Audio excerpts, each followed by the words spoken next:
अस्सलामुअलैकुम। मेरा नाम मेहराब इजाज़ मलिक है। मैं MLT की स्टूडेंट हूँ फ्रॉम AIMC GHL से। Make it possible society and foundation में मैं एज एम्बेसडर काम करती हूँ।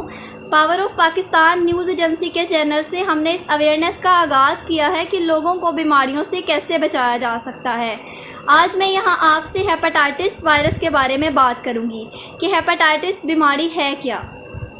हेपेटाइटिस एक ऐसी बीमारी है जो कि हमारे लिवर पे अटैक करती है, हमारे जिगर में सोजिश पैदा करती है। जब भी किसी इंसान के जिगर में सोजिश होती है तो उसकी लिवर का फंक्शन थोड़ा सा डिस्टर्ब हो जाता है। अब हमारे पास हेपेटाइटिस की कुछ टाइप्स हैं। Hepatitis A, B, C, D and E। इसके अलावा भी हेपेटाइटिस की काफ़ी टाइप्स होती हैं, लेकिन उनकी रेशियो इस टाइम बहुत कम है। मोस्ट कॉमन टाइप्स जो हैं हेपेटाइटिस की, hepatitis A, B, C, D and E ही हैं।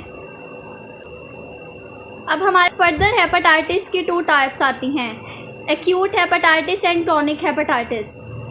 एक्यूट हेपेटाइटिस जब हमारे पास किसी पेशेंट को 6 मंथ से ज़्यादा अफेक्ट करता है तो हम उससे क्रोनिक हेपेटाइटिस की स्टेज पर काउंट करते हैं।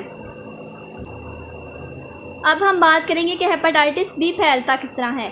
हेपेटाइटिस बी पहले तो हमारे पास इस तरह फैलता है, किसी इंसान का खून जिसे हेपेटाइटिस बी है हम वो दूसरे ऐसे इंसान को मुंतकिल कर दें जिसे हेपेटाइटिस बी वायरस नहीं हो, इसे भी हेपेटाइटिस बी वायरस फैलता है। दूसरा, हमारे पास कोई भी ऐसे इंस्ट्रूमेंट जो हमने हेपेटाइटिस बी वायरस वाले पेशेंट से यूज़ किए हों वही हम बगैर स्टेरिलाइज़ किए, अच्छे से स्टेरिलाइज़ किए किसी दूसरे पेशेंट को लगा दें जिसे हेपेटाइटिस बी वायरस नहीं है, उससे भी हेपेटाइटिस बी वायरस हो सकता है।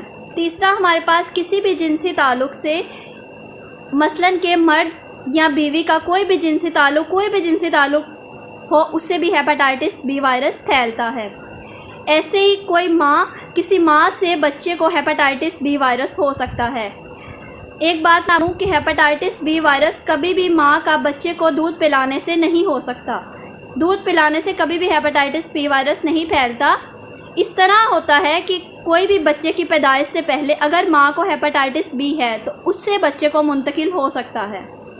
हेपेटाइटिस बी मुकम्मल तौर पर काबिल इलाज है, लेकिन इसमें कुछ इम्पोर्टेंट रूल्स हैं, जैसे कि इनिशियल स्टेज पर अगर हमें पेशेंट का पता चलता है, जैसे कि लिवर पे जब अटैक नहीं किया होता, मतलब लिवर पे अटैक करना, खून की उल्टी आना, पेट में पानी पड़ जाना, कुछ भी इस तरह का अगर नहीं हो तो पेशेंट का मुकम्मल इलाज किया जा सकता है, वो काबिल इलाज है।